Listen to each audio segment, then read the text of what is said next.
Magandang araw o gabi mga mahal kong Pilipino. Ito nga pala ang hatid na awit ng bungong Pinoy, Aludus Blades Rock. Para sa inyo,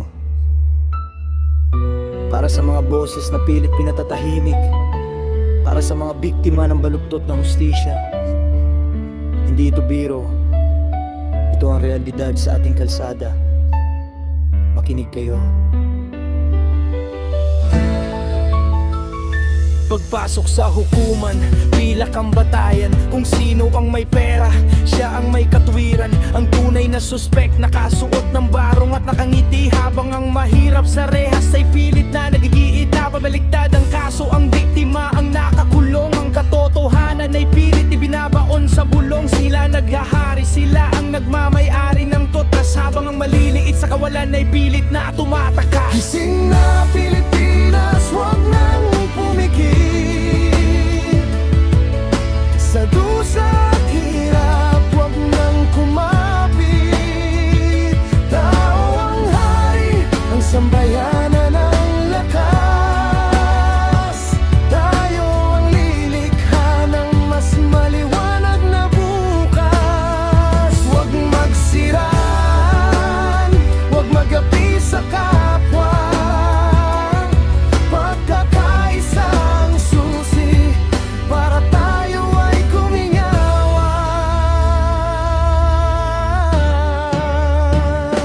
Pinagkatiwalaan ng boto, naging linta sa kaban. Nagpapakahandusay sa yaman habang marami ang gutom sa daan. Buwis ng mamamayan, ginagawang sariling alkansya. Ang pangako sa kampanya, naging bula at wala ng pag-asa. May scammer sa pera, may scammer din sa lupain. Pati lupang ninuno, pilit nilang kinapamkam sa dilim. Ganit sa kapangyarihan, bulag sa mga nangailangan. Kailan ba matatapos itong talamak na nakawan? Gising na Pilipinas, huwag nang pumikit sa dusa at hirap, huwag nang kumapit. Tao ang hari, ang sambayanan ang lakas. Tayo ang lilikha ng mas maliwanag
Dudus Blaze Rap.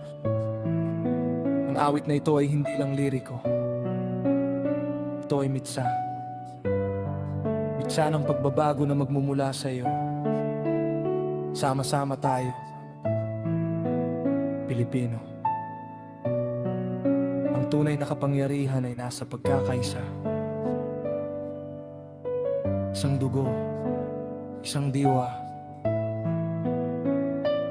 isang bansa.